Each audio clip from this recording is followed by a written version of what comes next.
بسم اللہ الرحمن الرحیم.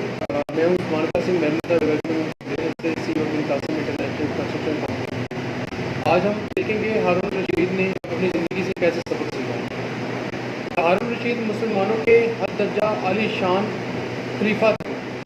عباسی خلفاء میں ہی نہیں، اسلامی تاریخ کے ناقابل فراموش کردار. ان کی دولت کا اندازہ ہی نہیں لگایا جا سکتا. دنیاوی عاشوں میں شاید سب سے متمول شاہی قافلہ چلتا تو ہزاروں گھڑ سوار ساتھ آسودہ ہوتے، تلواروں سے آراستہ انگت محافظ بیش قیمت لباس پہنے ساتھ ہوتے. خلیفہ نے بغداد کو دنیا کا مرکز بنایا ہوا تھا، علم دوست مگر جفاکش. آج جو حیثیت نیو یارک، پیرس، لندن کو حاصل ہے، وہی زمانے میں بغداد کو حاصل تھی. کرۂ ارض پر سب سے زیادہ خوشحالی شہر. الطبری لکھتا ہے کہ رومیوں کو ایک جنگ میں شکست دے کر جب خلیفہ کا لشکر واپس آیا تو 20,000 خچروں پر مال غنیمت لگا ہوا تھا. ہیرے جواہرات، سونا چاندی، ہر طرح کا مہر معقول خزانہ موجود تھا. اسی پر شکوہ سلطان کا ایک بیٹا اور درویشی کی راہ پر گامزن ہو گیا.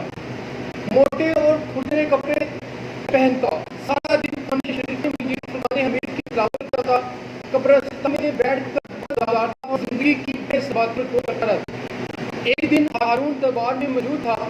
بھرپور سجا ہوا دربار، وزراء قیمتی لباس میں مضبوط اندر قطار موجود تھے. فوجی جرنیل اپنے جلالی انداز میں موجود کھڑے ہوئے تھے کہ اچانک شہزادہ دربار دل ہوا. اس نے ایک پھٹے ہوئے کمبل کا بنا ہوا لباس زیب تن کیا ہوا تھا. سر پر ایک سفید رنگ کی میلی کچیلی پگڑی تھی. پورے جسم پر ایک بھی قیمتی چیز موجود نہ تھی. وزراء اور درباریوں نے جب اتنے خستہ حال میں شہزادے کو دربار میں آتے ہوئے دیکھا تو کہنے لگے کہ یہ لڑکا اپنے باپ کی عزت کو ہر جگہ کم کرتا ہے. کہاں ہارون رشید ایسا عالی شان عالی مرتبت بادشاہ، اور کہاں یہ فقیروں جیسے حلیہ والا بیٹا. یہ تو شہزادہ لگتا ہی نہیں، یہ تو کم ظرف ہے جو ہر جگہ اپنے بادشاہ کو ذلیل کرواتا پھرتا ہے. بہرحال شہزادہ خلیفہ کے نزدیک جا کر کھڑا ہو گیا. بادشاہ کو بھی اس کا ادنا لباس پسند نہ آیا. اس نے درست طریقے سے ڈانٹا اور پوچھا، کیا مسئلہ ہے؟ تم اس حال میں کیوں یہاں آئے ہو؟ تمام درباری تم وقت تھے کہ اب کیا ہوگا؟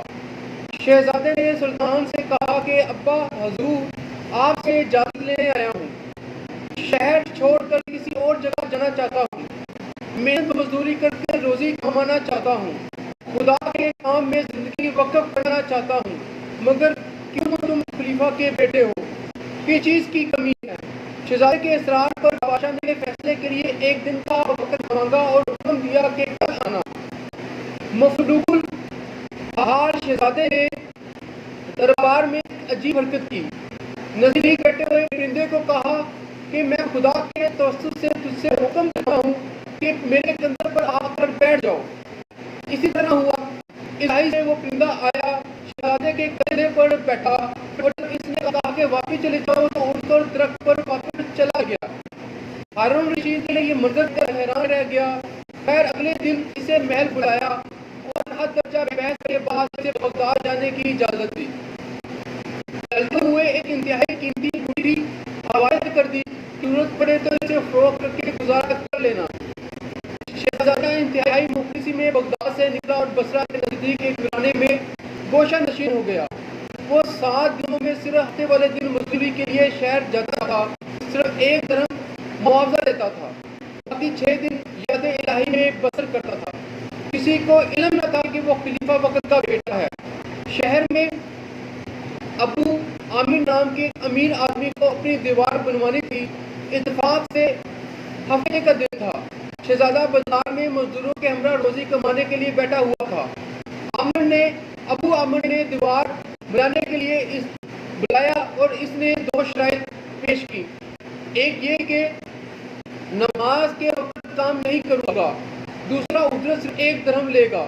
ابو عامر نے کہا درست. دیوار بننی کرتے ابھی شروع ہی کی تھی کہ شام تک کافی کام ہو گیا۔ ابو عامر جب کام دیکھنے آیا تو حیران رہ گیا۔ ایسا لگتا تھا کہ 10-12 لوگ مسلسل کام کر رہے ہیں۔ خوش ہو کر مزدور شہزادے کو 10 درہم کیے تو اس نے صرف 1 درہم رکھا اور باقی واپس کر دیے۔ طے یہ پایا کہ وہ مزدور ہفتے والے دن آ کر دیوار بنایا کرے گا۔ اگلے ہفتے دوبارہ یہی سلسلہ ہوا۔ ابو عامر نے تجسس سے کر دیکھا تو معلوم ہوا کہ ایک مزدور کام کرتے ہوئے قرآن پاک کی تلاوت کر رہا ہے۔ کام اسی تیزی سے ہو رہا ہے جیسے مزدور کے ساتھ غیبی طاقت ہو اور درجنوں لوگ کام کر رہے ہوں۔ بہرحال اگلے ہفتے جب مزدور نہ آیا تو ابو عامر اس کی تلاش میں جنگل تک پہنچ گیا۔ وہاں شہزادہ بیماری کی چاکنی کی حالت میں تھا۔ ایک اینٹ تکیے کی جگہ رکھی ہوئی تھی۔ ابو عامر کی آواز سن کر کہا، آؤ، مجھے آپ ہی کا انتظار تھا۔ دیکھ میں دنیا سے جا رہا ہوں، مجھے پرانے کپڑوں کے کفن میں دفنانا، کیونکہ نئے کپڑے پر زندہ آدمیوں کا حق ہے، اور یہ انگوٹھی خلیفہ وقت ہارون رشید کو دے دینا۔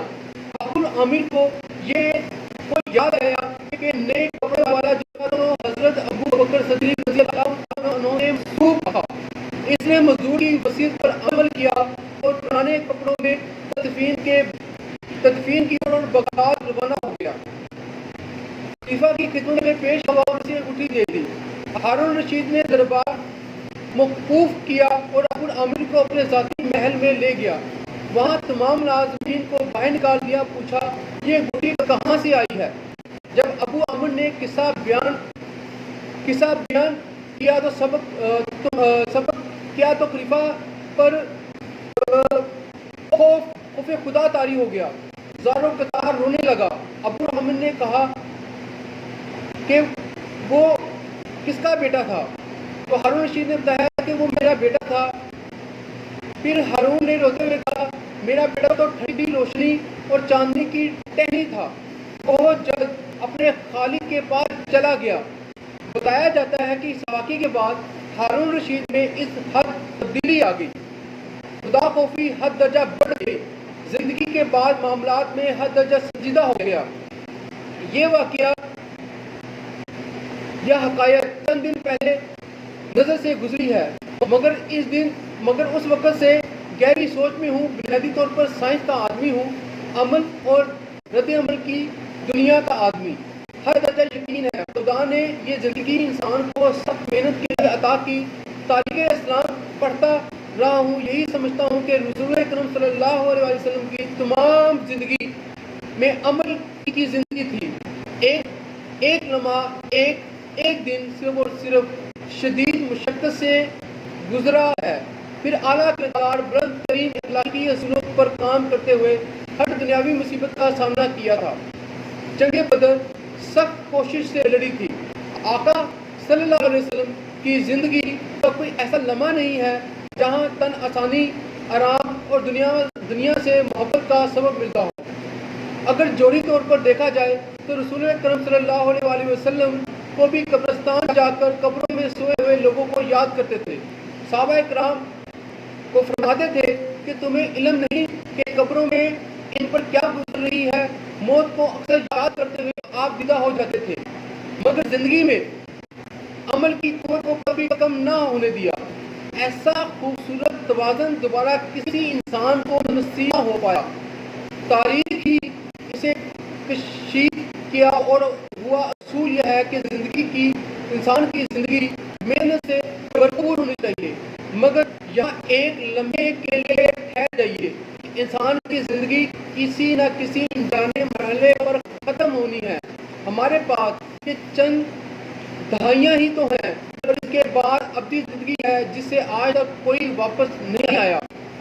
ادھر دیکھیے، ان گنت لوگ مصروف کار نظر آئیں گے، ہر طرف کے کام میں مشغول، کوئی پیسہ کمانے میں برباد ہے اور کوئی جائیداد کو اتنا بڑھا دینے میں کہ اس کی ساتھ پشتے سنور جائیں۔